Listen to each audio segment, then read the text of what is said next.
Bueno, yo les voy a hablar sobre los factores responsables de la defaunación de mamíferos en el neotrópico. Bueno, para empezar, el neotrópico es la región que tiene mayor diversidad de mamíferos. Esto es principalmente por la diversidad de hábitats que podemos encontrar en esta área.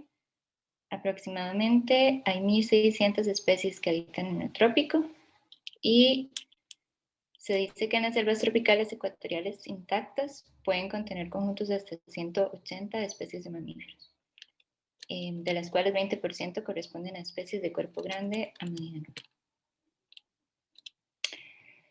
Esto, sin embargo, ha venido disminuyendo ya hace bastantes años, pero principalmente desde 1970 por diferentes factores, entre estos construcción de carreteras, pérdida de hábitat, caza, incendios forestales, enfermedades e introducción de especies exóticas y expansión de fronteras de agronegocios y la insuficiencia en la aplicación de leyes ambientales. Esto tiene muchas consecuencias ecológicas, pero las principales son que, bueno, los mamíferos tienen como función estabilizar la dinámica demográfica de las plantas, principalmente porque muchos de estos son dispersores de semillas y también por lo que se conoce en ecología como la regulación top-down de las poblaciones de presas y apoyo a las redes tróficas detectívoras. Esto porque algunos mamíferos se encuentran, digamos, son depredadores de primer nivel, entonces se encuentran en la zona más alta de la cadena trófica y entonces van a afectar a todos los demás organismos que están abajo de estos. Para esta exposición yo utilicé un artículo que se publicó este año en el que los investigadores intentaron comprender la extensión, la intensidad y los factores que han llevado a la defaunación de mamíferos en el neotrópico. Como hipótesis, ellos dicen que va a haber una mayor defaunación alrededor de paisajes modificados y muy poblados y menor en áreas que mantienen algún hábitat primario. También que los niveles de defaunación mayores al 40% y los cambios en tamaño corporal de los mamíferos se van a relacionar positivamente con el índice de huella humana, incendios forestales, caza, mientras que los niveles bajos de defaunación y cambios de tamaño se relacionan negativamente con la proporción del hábitat natural restante. También que la afectación va a ser diferencial según el tamaño de las especies. Entonces, lo que hicieron fue primeramente investigar los ensamblajes contemporáneos, ensamblajes entendidos como el conjunto de especies, en este caso de mamíferos con cierta masa corporal que se encuentran en un área común. Entonces, bueno, ellos revisaron la literatura sobre repartos de mamíferos en el neotrópico de cuerpo mediano a grande, para adultos una masa corporal mayor o igual a un kilogramo, y también contaron algunas familias de cuerpo pequeño que va entre medio a 1 kilogramo y que hubieran sido publicados hasta inicios de 2020. Entonces utilizaron bases de datos, revistas científicas y también libros. Con esta revisión, entonces ellos pudieron determinar 1.029 sitios con ensamblajes de mamíferos distribuidos por 23 países desde México hasta Argentina. Los estudios que les ayudaron a determinar estos sitios usaron como método para las observaciones de mamíferos cámaras trampa, entrevistas, búsquedas activas y censos en transectos o la combinación de dos o más instrumentos. En este mapa, el fondo es el tipo de hábitat, si es urbano, si es, por ejemplo, bosque mixto, y estos puntos grandes es que ellos dividieron estos 1.029 sitios en 7 regiones. Unos sí corresponden más o menos con la región que se conoce geográficamente, pero otras sí son como más amplias. Por ejemplo, todo esto ellos lo toman como Centroamérica, partes de México incluso.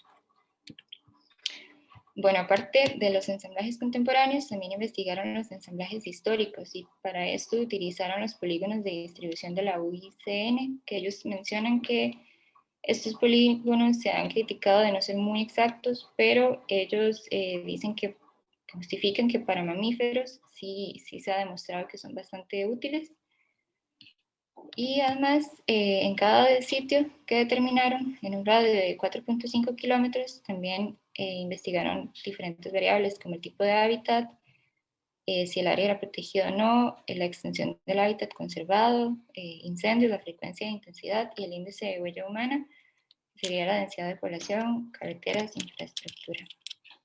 Con toda esta investigación, lo que ellos hicieron fue calcular entonces el índice de defaunación, que es la relación entre la riqueza, los ensamblajes contemporáneos y los históricos. Ellos esperaban, según los polígonos de distribución, encontrar un promedio de 31.7 especies por sitio, pero se observó un promedio de 11.9. Ellos sí hicieron un ajuste a este índice porque hay especies que naturalmente son raras, entonces con unos modelos pudieron ajustarlos y además los extrapolaron para construir estos mapas y cubrir todo el área. Entonces este de acá a la derecha es el que ya está ajustado y da un promedio del índice de faunación para todo neotrópico de 0.49. Las áreas con índice más altos es Caatinga, que está por acá, y también la parte de bosque atlántico, aquí con los colores, se ve que aquí es donde, conforme se va haciendo más amarillo, es que hay más defaunación. Ellos dicen que incluso si se eliminan estas dos regiones, el índice general bajaría un 20%. Y bueno, dicen que estos resultados no son sorprendentes porque estas dos regiones desde la época colonial, del siglo XVI, ha habido una caza muy intensa y también una deforestación muy alta, entonces que era esperable. Mientras que, bueno, el índice más bajo se encuentra en el Amazonas Pantanal y ellos lo relacionan con que aquí la ganadería es intensiva en lugar de extensiva, pero sí mencionan que estas áreas igual están en peligro porque en los últimos años había una expansión de las fronteras agrícolas muy rápido. También, bueno, de los animales que más tuvieron afectación son en estas dos regiones, los de índices más altos fueron los artiodáctilos. Y acá este gráfico es más general, ellos ponen especies o animales como el jaguar, la danta y el hormiguero. También, bueno, de los ungulados, de las 32 especies que se encuentran en el trópico, ellos esperaban encontrar 5.016, digamos, presencias en todos estos sitios. Se observaron 1.733. Esto corresponde a un 34.6%. Las dantas estuvieron ausentes en el 62.3% de todos los sitios donde alguna vez aparecieron. Y en este gráfico ellos aquí también ponen otros órdenes como el Langomorpha o el Sinatra, que también tuvieron índices bastante altos. Estos animales estuvieron ausentes principalmente en Caatinga y Mesoamérica. También mencionan que los primates es sabido que han estado sometidos a una caza muy alta y también a pérdida de hábitat. Entonces, bueno, las regiones más afectadas fue Mesoamérica y el noroeste de América del Sur. Y sobre carnívora, ellos mencionan que sí ha habido, por ejemplo, como se ve aquí, que el jaguar es de los más afectados. Entonces, que la afectación ha sido principalmente para los depredadores de primer nivel y que esto puede estar más bien generando que depredadores de niveles más bajos, o perdón, carnívoros de niveles más bajos puedan aumentar sus poblaciones. Entonces, que eso está haciendo que tal vez el índice no sea el de los más altos, es alto, pero no el de los más altos. Bueno, después ellos también estudiaron los cambios en el tamaño corporal. Para esto compararon el tamaño de los cuerpos de mamíferos en ensamblajes contemporáneos e históricos y obtuvieron que el percentil 95 promedio de la masa corporal de las especies en los ensamblajes contemporáneos fue de 4.04 kilogramos.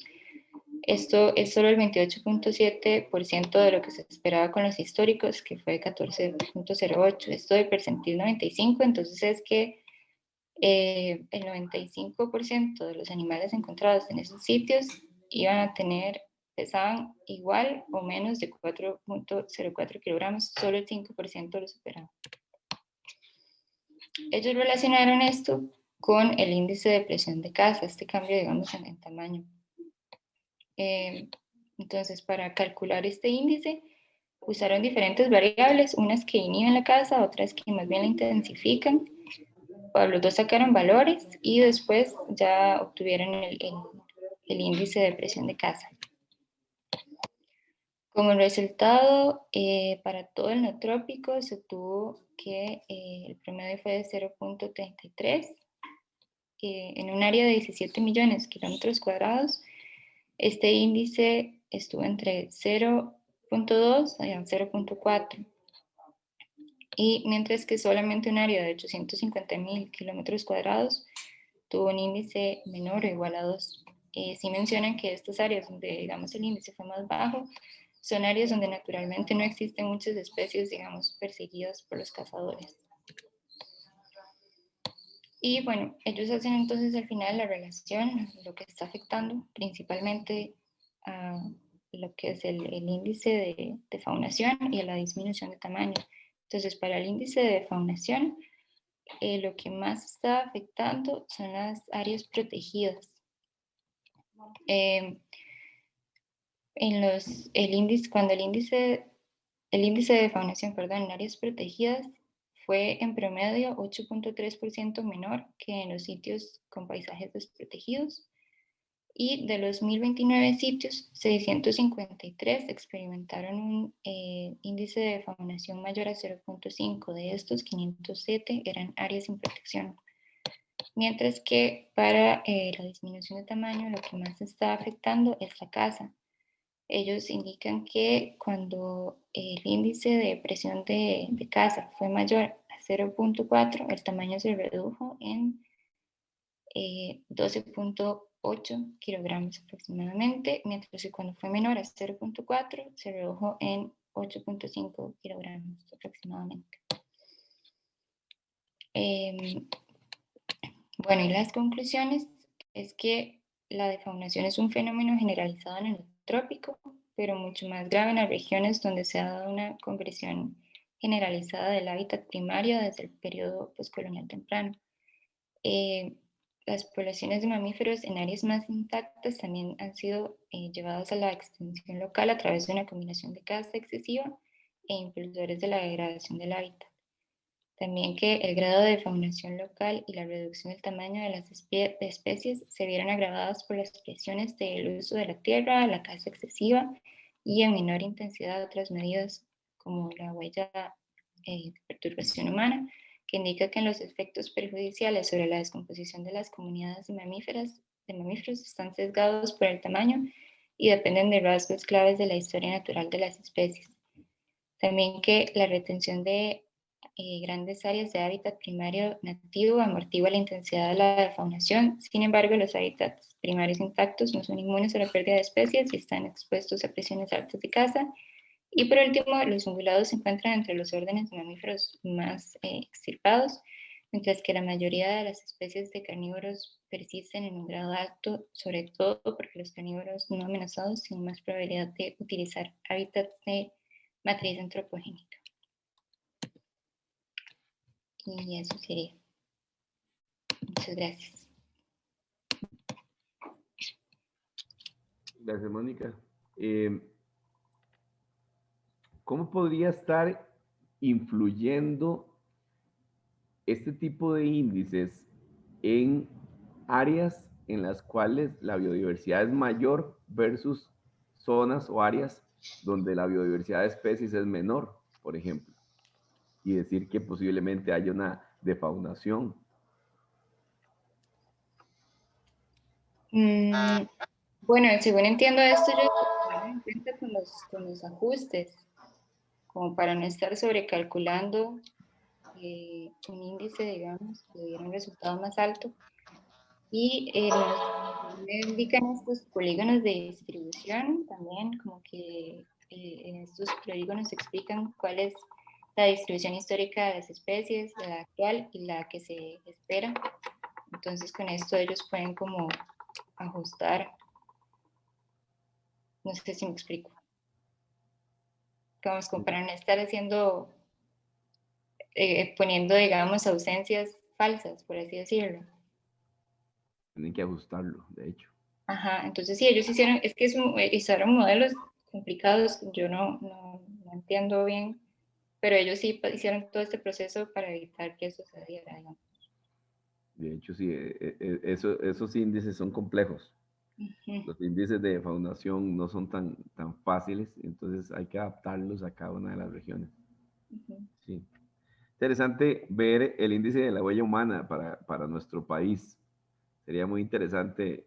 Sé que me parece que hay pocos estudios o ninguno asociado al índice de la huella humana con respecto a la flora y la fauna. Sí ha habido un crecimiento muy grande en nuestro país, un crecimiento urbanístico, un crecimiento turístico, y entonces sí se han visto, por ejemplo, degradados lo que son los cafetales, algunos bosques secundarios, y lamentablemente nadie ha hecho un estudio del impacto real de, de esa infraestructura nueva y el riesgo para las especies que habitaban esos sitios, ¿verdad? Lamentablemente. Ujú. Okay. ¿Preguntas? A mí me gustaría preguntar de manera general si uno podría revertir la defaunación o si hay algunas acciones que podrían minimizarla, no sé. Bueno, ellos, lo de la defonación, lo que más, ¿verdad? Como a lo que le dan prioridad o dicen que es más importante son las áreas protegidas. Entonces ellos, bueno, mencionaron también la importancia de las reservas, pero también hablaron, que me pareció muy interesante, de los territorios indígenas y el papel que tienen estos para proteger o disminuir la defaunación, porque ahí habla principalmente de territorios indígenas en el Amazonas, pero que son, digamos, comunidades pequeñas que tienen, donde la casa es muy baja y tienen una conservación bastante alta. Entonces estas zonas sirven como esta teoría que hay o esta idea que hay en ecología de fuente sumidero. Es como que estas áreas como están tan conservadas sirven para, digamos, mantener poblaciones en los alrededores también, que no se extingan. Sí, entonces con la deforestación principalmente es esto de tener áreas protegidas para, para que no aumente y establecer poblaciones también, supongo. Ok, Mónica, perdón, Inés, perdón, es que asociado a eso mismo que dices, usted indicó que en áreas protegidas hay una disminución de las especies mismas. ¿Podría ser por la cacería clandestina que ocurre? Sí, podría ser.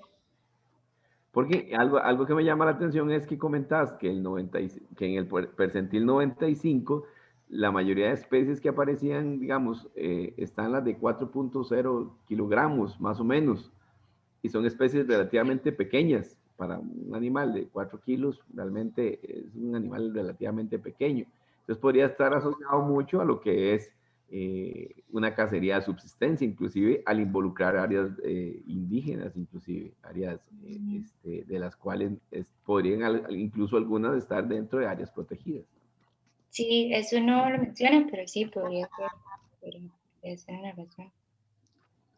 Sí, bueno, Inés levantó la mano. ¿Qué será, Inés?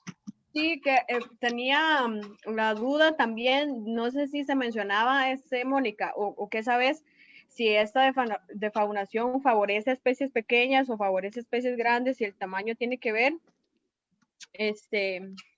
por los requerimientos alimenticios, no sé, pregunto. Sí, bueno, lo que yo entendí es que sí, existe este efecto de cuando se quitan, digamos, depredadores de primer nivel, que suelen ser los más grandes, entonces aumentan las comunidades que están abajo. Entonces esto es lo que puede estar haciendo esta disminución. Además que los animales con mayor tamaño también tienen más afectación cuando hay pérdida de hábitat y demás, entonces sí se ven más afectados. Ok, ok. Bueno, ese es un patrón típico, ¿no? De faunación. Casi siempre primero se van la megafauna, entre comillas, las especies mayores de 5 kilos, todo eso se va. Y de ahí quedan los más pequeñitos. Ese es el patrón típico de faunación. Y bueno, como lo mencionó Mónica ahí en la presentación, esa defaunación puede ocurrir tanto en áreas conservadas como en áreas no conservadas o protegidas, porque sabemos bien que esa protección es en el papel, ¿no? Particularmente en Latinoamérica. Y Brasil obviamente no es la excepción. Son miles y miles y miles de kilómetros cuadrados de áreas protegidas en el papel que la verdad no son protegidas. Entonces lo que uno esperaría es que la defaunación sea mayor en áreas no protegidas o más perturbadas, pero no necesariamente eso ocurre debido al componente humano, ¿no? A la falta de fiscalización, a la falta de presupuesto o más bien negligencia de las autoridades para fiscalizar o proteger realmente y de forma efectiva esas áreas.